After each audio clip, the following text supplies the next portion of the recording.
welcome to another episode of Fright Mic. I'm Sam. I'm Liz. And today we are continuing our theme, the thrill of the haunt. Woo! Because we are deep in it, baby. It's October, we're getting spooky, and today is coming at you straight from 2009, and it's based on true events, so you know it's full of Hollywood They're bullshit. all based They're all based on true events. Of course. I had never heard about this before this. Literally, never heard of it. Similar to another movie that we are doing this month, also supposedly based on true events. Yeah. But this one, I don't know what makes it different. It's a haunting. It's based on true event. Anyway, 2009, a haunting in Connecticut. That's what we're talking about today. The Haunting in Connecticut came out in 2009. We were still in high school. Sorry. Woo! Actually, I was graduating. Me too. Wait, yeah, I graduated in 09. Ew, yuck. I hate that. Ew. Currently has a 5.9 out of 10 on IMDb. It has a 17% on Rotten Tomatoes. That's so laughable. Like, this movie isn't that fucking bad. It's really not. It's... I was flabbergasted when I saw that score. I don't know. Oh, God. I remember seeing this movie in the theater with two of my, girlfriends. And when we saw it, we were scared shitless. Honestly, Really? we were, holding each other in the theater in Okay. 2009. In 2009, in the theater, in the dark, it was a full theater. We were probably, fifth row from the front. And I think it was just, opening night, that hype. It's ooh, spooky, whatever. And I hadn't seen it until years and years and years later when I bought it on DVD, and I was like, this movie was so spooky, and I sat down and watched it with my brother and a couple of friends, and he's like, this movie sucks, and I was like, maybe I overhyped it a little bit. Maybe it's not as scary. That's always how it thought. goes, though. You go and see something, and it's always those movies that are better to be seen in a theater, and then you see them at home, and you're just like, oh yes, that's how I feel about several movies where I was I was so fucking scared in the theater, and then I watched it at home, during the day, especially. Yeah. And I'm like, oh, no. Yeah. I don't know what I was so scared of, Or, a movie that you see years later. Stay Alive, specifically. I know we covered that on the podcast. That movie I had seen in the theater for the first time, or when I had seen it initially, it was, right when it came out. And I was like, this is fucking insane.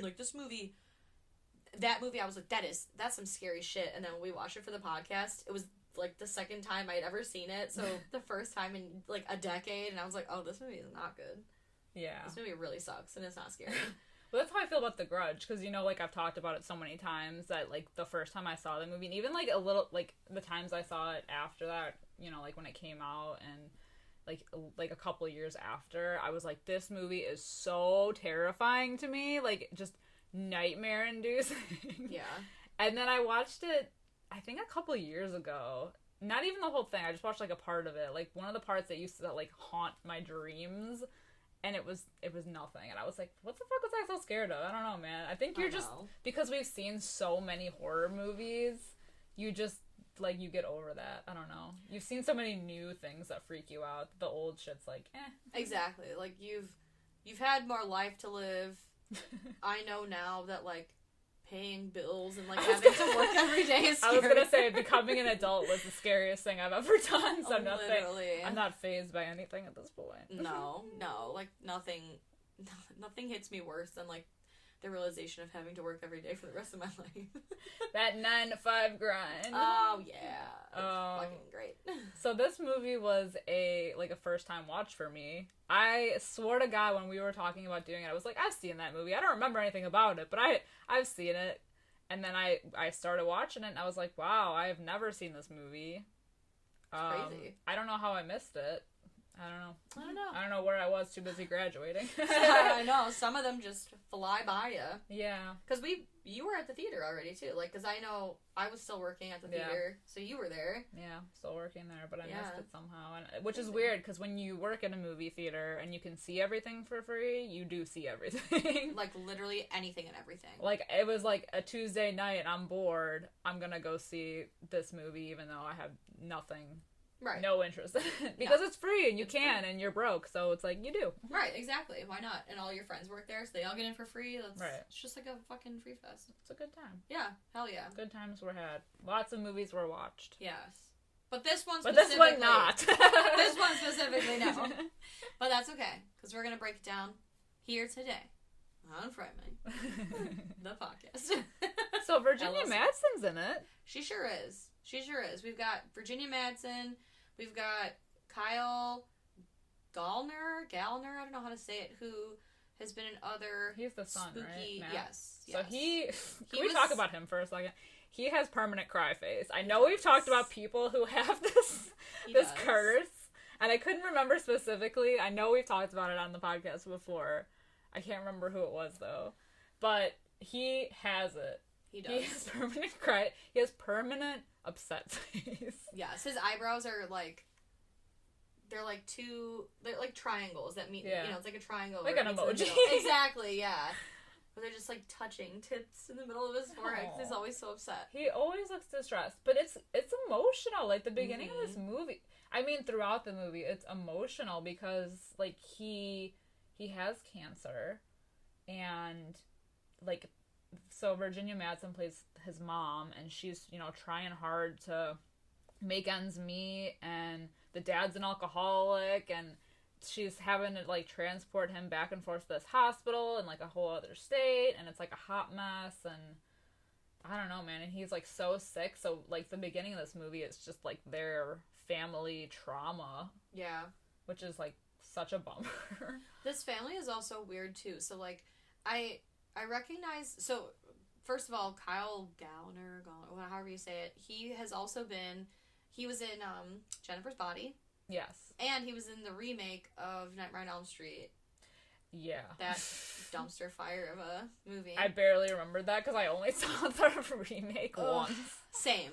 But I had such a crush on him, probably from this movie, that I was like, he's in this movie. It's the emo heart. Oh my god. But the dad, I've only ever seen him in one other movie, which was Saved. Oh, it's like a religious movie with Mandy Moore. Yeah, no, I remember that movie. I like that movie. But, so, like, that's their family, it seems. So it's, like, the mom, the dad, then the son, who's got cancer, and then Amanda Crew plays his, like, cousin, because it's Virginia Madsen's niece. Yeah. And then I'm pretty sure Matt has a little brother, who's the little boy, and then there's a little girl, and I think that's Wendy's sister. Yeah, it is a little weird. They, like, came to live with them, or stay with them, or something. Yeah. I think it's live because they move with them, so right. I'm not really sure. I don't even know if they even talk about that whole dynamic and why it is. I didn't even remember that was a thing. I just thought they were all related until we rewatched it, and then I still thought that, like, okay, it's, like, the family, and then, like, the cousin comes to live with them. But then at one point, the little girl says, like, where's Aunt Sarah, or whatever the mom's name is. Yeah. I think it's Sarah. I don't remember. But I was like, Aunt Sarah, and I'm like, oh, I see. The dynamic is still different than I thought. Yeah. But it's a big group. Yeah. It's a big group. It's a big crowd, but they get this house, which, like, I don't know, I guess it was cheaper than they thought, and it's huge. Because it was an old... Well, I don't think they know that at the time, that it was an old funeral parlor. Well, it's confusing because, yeah, like, they don't know, but then you go to find out when shit starts going, like, when things happen in the house, that suddenly Virginia Madsen's character knew the history of the house, but didn't say anything, or, like, knew part of it. Because she found those photos that she threw out, like, very early on. Yeah. But, like, and there's, like, that room in the basement where it's kind of, like, closed off and they can't get in there. I don't know, man. It just... If it used to be a funeral parlor, there's some things that you just, like, see and you're like, oh, I've seen that before. Yeah. In a funeral home. Like the incinerator in the basement. Yeah. I mean, who knows? But, yeah. Things start happening pretty early in the movie, and it's mostly to Matt, who is already going through the ringer with his whole, like, his treatment and, like, with everything in his medicine, which is already, like, making him well, like, I guess one of the side effects they mention is, like, that he might be hallucinating or seeing things. So it's already kind of, like, you don't know. I mean, we know because we know it's a haunting. But, like, right. you know, like, they don't know. And he doesn't even know himself because he's like, I don't want to believe that. Because he's part of some special, like, I don't even know what it is. Like, a treatment. It's like a program. Yeah, where they're doing, like, experimental things on him. Like, experimental medicine to hopefully help. But he's part of this group. Yeah. And he doesn't want... It's, like, one wrong thing or, like, one wrong misstep and he's out of the whole thing. So he doesn't want to, like, admit that he's been seeing things. But it's, like... It's kind of cool, too. Like, you do see... There's a lot of activity that happens in this movie. But some of it is kind of cool. Like, I know it's not until much later in the movie, but just, like, the shadow of the ghost leaning over him and, like, the candlelight and, I don't know, like, I think this happens when they first move in.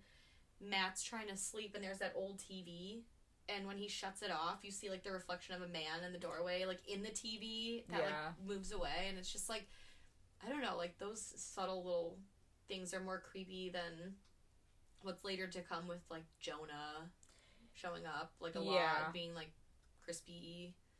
Yeah, I think I think my issue with this movie is that because I saw it so much later after it came out, I've already seen this movie. Yeah. Like, so many times. So I was like, but if I had seen it when it came out, I think I would have liked it more. But I think what this movie kind of suffers from is the, like, too much in the end. Yeah. You know, it's like with, like, Insidious. Like, I fucking love Insidious. But the ending is what always, like, not ruins it for me, but, like, it loses me there because it's too much. It's too much explanation. Yes. But this movie, like, almost needs to have that explanation because otherwise it would just be a haunted house movie. Right, exactly. There are elements of this movie that I do like the opening credits of the movie where it starts off with, like, that creepy, like, old-timey piano that gets, like, a little, like, fucked up, and then you see, like, because it's originally those old school photos, and then as the music gets, like, creepier and the piano gets, like, more, like, spooky, then you'll see it's, like, the post-mortem photography photos. There's dead people in them, and because I'm a psycho, I have always liked post-mortem, like, photography, so there is a lot of it featured in this movie. Like, Virginia Madsen first finds it, she throws them out, and then later they find, like, a whole box, and, like, you know, that's filled with, like, post-mortem photos and things like that. I think that's really cool. Yeah. So, like, I do like that part. It's creepy. It is definitely creepy. And because they actually did it, it makes it creepier. Yep. Oh my goodness, sorry. But just, like, I don't know, there's just a lot of ghosts and visions. He has so many visions. Oh, the one that got me, though, was, you know what I'm going to say already before I even say it, the eyelid. Yeah. Oh, God, you know I don't like eye stuff. You know I don't like eye stuff. Oh, my God, he has a vision of this, like, so it was a funeral parlor, but we get visions of, like, a man who is dressed like a doctor, basically, and you can see him, like, doing things to dead bodies, and one of them, obviously he's experimenting, but one of them is that he goes and, like, he, like, opens the eyelid and just starts, like, cutting it, but luckily, like, we don't see it completely because it cuts away, but, like, yeah, it's pretty fucking brutal. It's nasty. Yeah, like, a lot of this stuff goes on. The dad isn't really there. I don't know what he does exactly for work. I never pay attention. I think he's, like, a trucker. No? I think so. Something like that. But he's, like, never around. He has to go out of town a lot for reasons. Yeah, for reasons. And he's struggled in the past with alcohol, which they make mention of because he's, like, kind of a hot mess, especially later in the movie. Yeah, he gets drunk that one night. Yeah. But, like, I know, wait, what was I gonna say? I had a whole point. Fudge! I just think there's, like, a lot of, like, random side characters and, like, a lot of side plots and stuff. So, like, the whole, it's a haunted house movie, essentially, but then because he's in treatment, he meets that guy, like, Reverend Nick or whatever, and he tells him, like, you and I are, like, we're between worlds, and that's why we can say things that people can't. So now he's, like, I don't know, there's, like, the priest portion of the movie that doesn't really, like, pan out to any... It's not like The Possession, where they have to find a priest who performs an exorcism or whatever. Like, he's just there. And he knows everything. Right, well, and then he, like, screws the family over, because he's like... You guys, it's like fucking Tangina. No! Tangina, where she's like, this house is cleansed. And then he calls and he's like, I made a big mistake. Like, he kind of... Huge! Like, right, he, like, fucks them over. And then there's, like, meanwhile, there's, like, the ghosts in the house and the side plot with, like, this used to be a funeral parlor. And then, like, he sees the visions of, like, the coffins being filled with the sandbags. Yeah. And there's that whole plot of, like, the missing graves and then the eyelids and then this boy, Jonah, who used to have, like, visions, and then they learn about this ectoplasm stuff. And, like, ectoplasm, I think, is, like, in every ghost movie. There's some sort of mention of it, which... It was in Ghostbusters. I've never seen it, but you were right. Right? It's this, Criminal. The gooey stuff? Yeah, it's, like, green. Yeah. I know, like, just from being, like, I don't know, like, into, like, the... dead photos and all that stuff. So, like, back in, like, Victorian times, like, ectoplasm, getting that on, like, camera, it was, like, the ghosts, like, manifesting itself, and it was like, oh, shit, like, it's crazy. Like, some of the photos of this, like, quote-unquote ectoplasm are absolutely insane, and I know in the movie, they're like, these are real, like, authentic photos, but it's interesting because I think I read somewhere... Basically, they were able to prove that back in the day, ectoplasm was just regurgitated cheesecloth. Like, people would swallow this cheesecloth and then regurgitate it, and it would look, like, all, like, weird and... So they were like, ghosts! Exactly, yeah, because, well, if you think about, like, cheesecloth, that's what they use in, like, haunted houses and stuff. Yeah, so, like, especially true. If you swallow it and it's now, like, coming up with, like, bile and everything. Yeah. Like, it's gonna look... Funky. Yeah. So when I learned that, I was like... I guess that makes sense. Yeah. I mean, I didn't, like, it's not like I believed it was ghosts, but, right. like, but it's ghosts. Oh, well, that's lame that it's not ghosts, but okay. Yeah. Yeah, so he does have a lot of visions in this movie. A lot of them, I think he has a couple different ones of, like, the seances that happened in the house. The backstory is basically that, like, the house was a funeral home. Then there was the doctor who had his son, I believe. Jonah. I think so. Yeah, I don't Dr. Aikman was his name? Yeah, and he was like, his son had like powers. He was like a really strong medium, and they would have seances, and I don't know. The backstory gets a little convoluted for me. I don't know if it's just because I was like, it's not that I wasn't paying attention, but it was just like a lot that I was like, I don't even know. I also feel that way. And I've seen it twice now, or 3 times even, I think. I've seen this a handful of times. Yeah, something to do with him being a medium, and then the experimentation on the dead bodies, and they went to move the bodies because they were building, like, a highway there, and the bodies weren't gone, so he was, like, taking them. Right, and also, like, there's the whole thing with the bodies with the carvings in them. Yeah. And we don't really know... why. I think they said something about binding the spirits, but for what reason, we don't know. And then it's unclear when he's doing these markings because they have to show the bodies. Like, they have to have, like, a wait. I was wondering that, too. I'm like, do they wait till afterwards? Right, because then they're not flesh. Or, like, flesh. Then they're not fresh. Yeah, then they would have been embalmed by then, so he couldn't. Right, unless they didn't embalm back then. I have no idea. But I don't know when that really took. Right. When did that become popular? I don't know. I think they did. And I think because they made the backstory so convoluted, that's just like another thing that like kind of lost me a little bit because I was like, what? And because I was confused, I was like, I'm just here for the spooks, like the jump scares. And they make Matt like seem like a total psycho at times, but this movie almost in a way seems less ghosty, like less like spooky and more like religious, because you've got like the reverend and they quote the Bible about like though I walk through the valley of the shadow of death, I fear no evil, or whatever that quote is. Like you've got like the what else was it? Oh, like the mom praying, and she's got the rosary, and like all, it just, at points it seems less like horror movie and more like religious. Yeah. You know? Yeah. And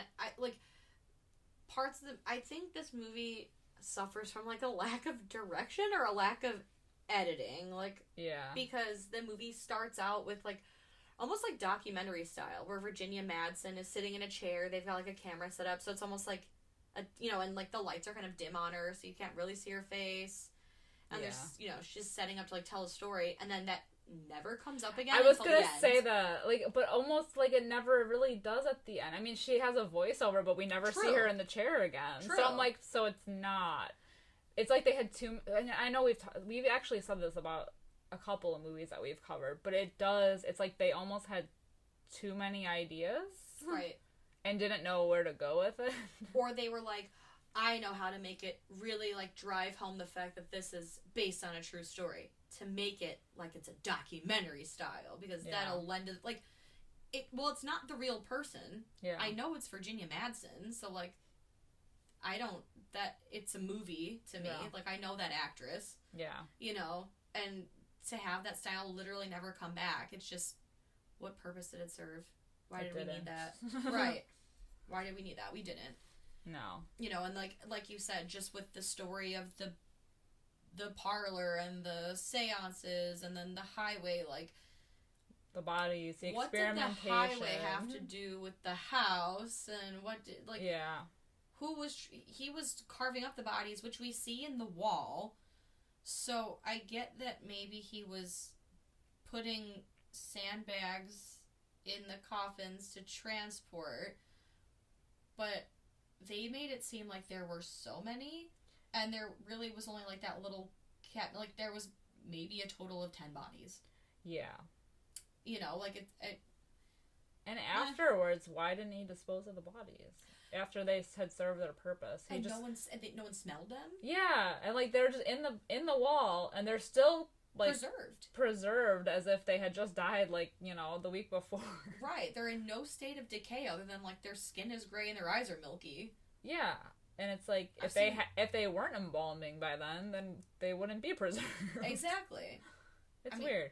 I've seen people alive and well walking around that look like that. Like, I mean, I look like that. I'm white as shit, and I'm a little milky sometimes. I look like an uncooked scallop, just like a little gray, a little translucent, a little chunky. A little chunky. I look like a mushroom. I don't know. Right. I don't know what to say. Oh my god. But then they make it seem like he's like possessed in a way, because they never learn in this movie about playing hide and seek in this house. Yeah. Because they play hide and seek several times, despite the fact that like Matt is weird. Yeah. And he's always like, ugh, like, almost like, here's Johnny, all work and no play makes Jack a dull. It's like, they make him seem like that at points, but for no reason. Like, we don't ever see him, like, fully get possessed, like in another movie. And it makes you wonder why it's happening to him. Right. Like, why is he the one seeing these things? Because nobody really, at least they don't really say that nobody else sees anything throughout the movie except for him. I know, like, yeah, he's closer to death technically than everybody else in the house, but like, I don't know what the whole point was. Were they going to possess him, or was Jonah just trying to show him what was happening? You know what I mean? It's like a lot. It's a lot. I don't know. Like, the only other person to have an experience is Wendy. Yeah. She sees something in her room, and then she gets attacked in the shower. Yeah. Right? Or, and then I guess the little kid in the dumbwaiter. Yeah, like that kind of thing. And then the mom, Sarah, she, after a while, like the electricity, and she has sees the person standing at the foot of the bed or whatever. True. So, but that's like way later in the movie. Yeah. And it's movie's almost like 2 hours, but nothing else happens to anybody else until like the next hour. And it's only like one occurrence. Yeah. They make it seem like it's one spooky occurrence, and then it's done. I mean, I give myself a heart attack every day in my own house, and I know that shit ain't haunted. It was built in like 1985. Yeah. Yeah. People probably did coke at some point in there, and that's the craziest thing that's ever happened. Oh man, they don't make these haunted houses like they used to. I know. But yeah, like, I think this movie is all over the place, and it's hard for me to even, like, talk about, because it's so many things that happen just continue to happen for no reason. Like, they talk about God, they talk about the funeral home, then there's a spooky occurrence, then they play hide and seek, and then they talk about the funeral home, and then they talk about whatever, and then they go do research on the library, and then the dad comes home drunk and smashes the light bulbs for no reason. Well, because he is mad that he's paying for the electricity, but I don't think he's paying for any. I don't know. Like, yeah. Virginia Madsen seems like the parent.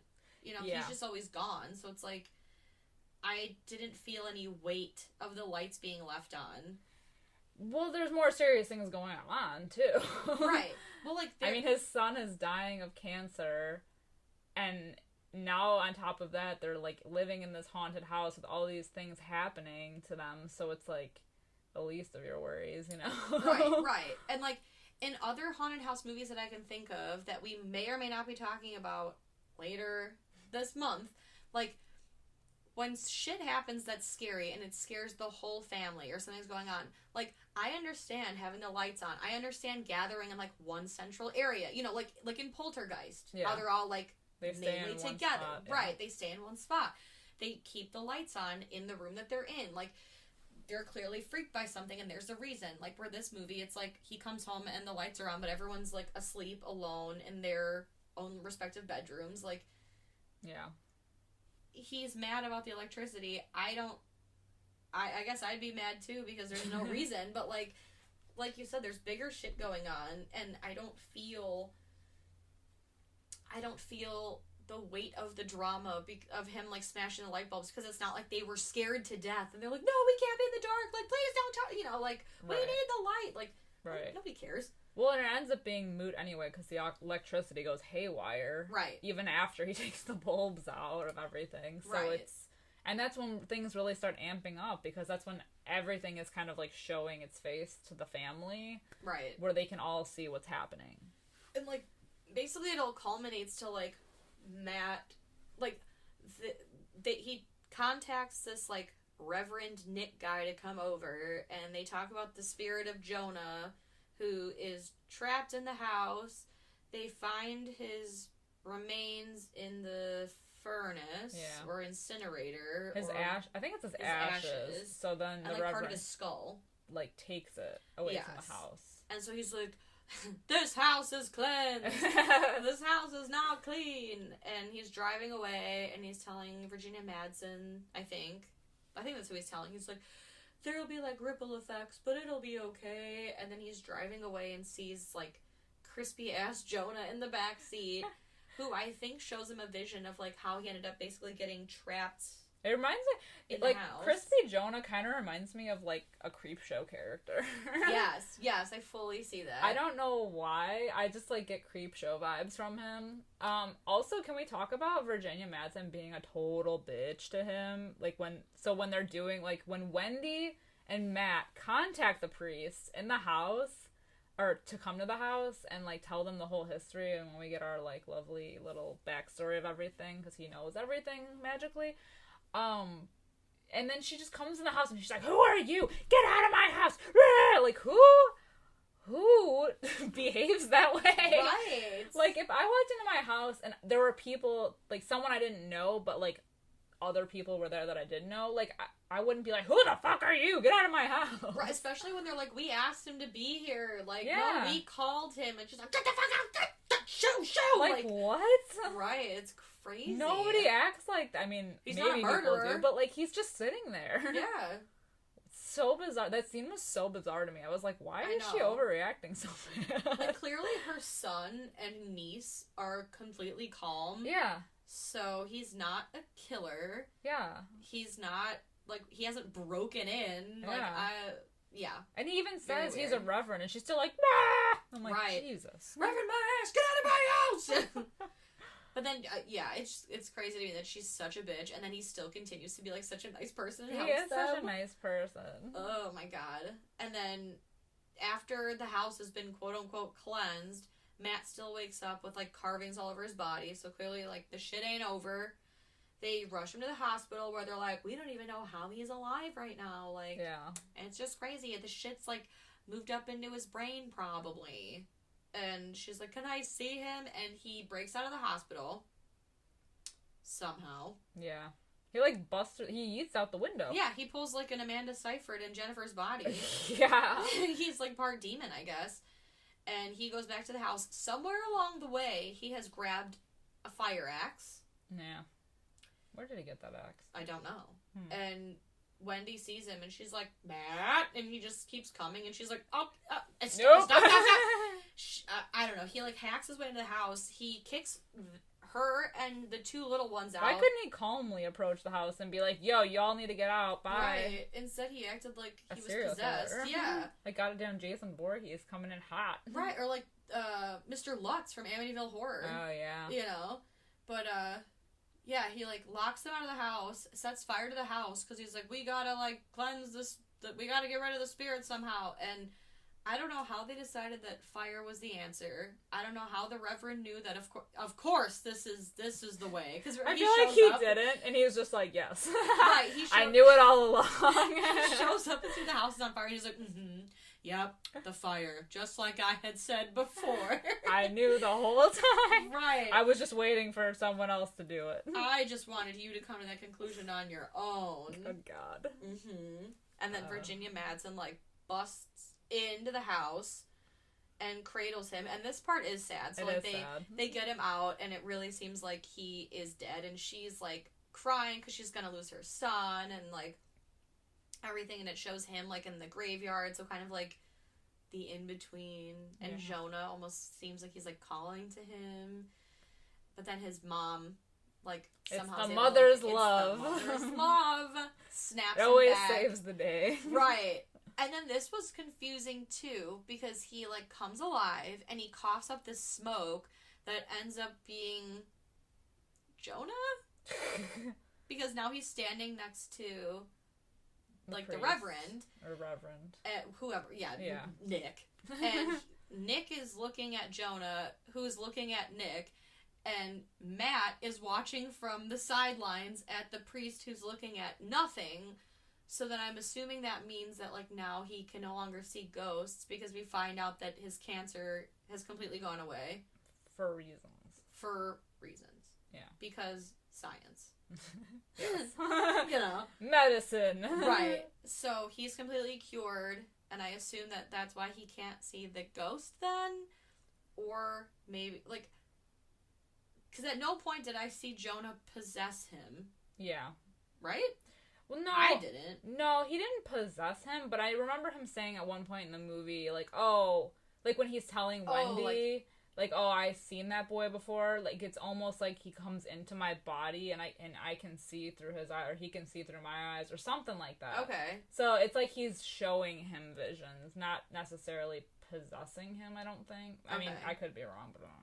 I think you're right, because I do remember that conversation where he says, like, it's like looking through his eyes or whatever. And that's why he was able to see what he was able to see the whole time. But I think it's still a weird choice to then have him cough up the spirit of Jonah as if he was possessed. Yeah, that's weird. But either way, movie's over, happy ending. Woo. We find out that Matt made a full recovery, and that the house was rebuilt. But all of the subsequent owners have reported zero activity. What a happy ending. You know that this is one of the Warrens cases. I did. Ed and Lorraine. Yes, I saw that. Coming in hot. I saw that. I wonder if they'll do a Conjuring series. I was gonna say, I wonder if they'll add this to the Conjuring universe. I mean, I hope not. So they were. I'm curious about that because it's like, so Amityville was one of theirs, but obviously we've already gotten a couple. Well, not even a couple. Like we've gotten like hundreds of Amityville movies. Yeah. But nothing like technically like part of the Conjuring universe yet. Same with the Enville haunting. Is it Enville? Yeah. Because that was Haunting in Connecticut 2. Not Haunting. No. That was Conjuring. The Conjuring 2 was the Enville haunting. Okay. Because that was in London. Yeah. Right, or in England, I should say. say. Yeah, that's right. Okay. Yeah. So like, I don't know. So we're waiting for you, James Wan. Please don't do this. It's truly like, and I think from what I read from this story, it's like this movie is so loosely based yeah. on, like, the true thing. I mean, I assume that about most movies that say they're based on a true story, especially when it's a horror movie. Like but The Strangers. Whatever. Yeah. Terrifying movie, based on true events. Loosely. Very loosely. Like, so loosely. Like, they broke into their house, but they weren't wearing masks, and they just took some stuff and left. Exactly, yeah. But, like, Hollywood would have you, like, I left that movie shitting my pants. I'm like, holy fucking shit. But it's Hollywood. Just some psycho shit, yeah. So anytime I see based on true events or based on a true story, I'm like, okay, roll. Sure. Yeah, so is my life. It's a real horror show. Yeah. Well, is there anything else you want to say about this movie? I will say that 17% on Rotten Tomatoes is a tad low, but it's not... This movie isn't good, but I don't think it's 17% bad. Okay. You know? Like, I can think of a bunch of movies that were rated higher on Rotten Tomatoes that I didn't enjoy. Like, because at least this is not scary, but there are elements in the movie that I like the atmosphere of, like, the old parlor and the photos and the eyelids. Like, I do be liking that, but I don't think anything else is, like, scary. I feel like this movie's so green. Green and blue tinted. I feel like a lot and of then, stuff like, was. the back, like, when they do flashes or visions, it's all orange and yellow. Yeah. It's very, like, color. Very true. I feel like that's... Technicolor-y. I feel like that's kind of like a James Wan move. Like, Saw was blue tinted. Yeah. And, Dead Silence, I think, had that, like, blue-green tint. Yeah. You know, The Ring was It's so 2000s, man. I mean, I know this is 2000, like, 2009, it's late 2000s, so... but yeah. Yeah. Like, The Ring came out in, what, 01, 02, and that had the same, like, very blue-green. Everybody was using the same tint on their cameras. Yes. They said, you want to know how to make your movie look edgy? Make it look like it's got seasickness. You know? So, all that being said... What are your ratings for this movie? I gave this movie a 2 out of 5, which I think is fair in my eyes because I'm not a huge fan of it, but I didn't, like, hate it. I was just, like, I came in and I was like, yeah, I've seen this before. So, like, I like it. I like what you said with the vibe of it. It was cool. Some of the scares are, like, legitimately creepy. Mm-hmm. Like, anytime something just, like, comes around him, like when he's doing the sit-ups in the bed and, like, the burnt body is just there. Yeah. I love that creep show boy. Yeah. But yeah, it was just kind of like meh for me. How about you? I have given it a very similar score. I was bouncing back and forth between 2 and 2.5. But I'm just going to go with my gut and give it a 2.5. Middle of the road, 2.5 out of 5, because I did have fun seeing it in the theater. It did not age well, but there are, like, parts of it that I like. I like the creepy Victorian vibe. I like the old parlor, but the story is just, it's a goddamn mess. It is a mess. Yeah. It is such a mess. It's so confusing, and it doesn't need to be. I just think if they had gone in one direction, and stayed on course, edited it down a little bit. This movie, a nice, like, 85-minute movie. This would have been, like, a good, like, just under hour and a half kind of movie. It was a tad too long, and I think it's just because of the extra backstory that we got that we didn't need. And we don't get a lot of, like, other locations. It's, like, the house and the hospital. Yeah. You know, and then occasionally, like, one scene at, like, the dad's house. Even the Reverend goes to their house. Yeah. Like...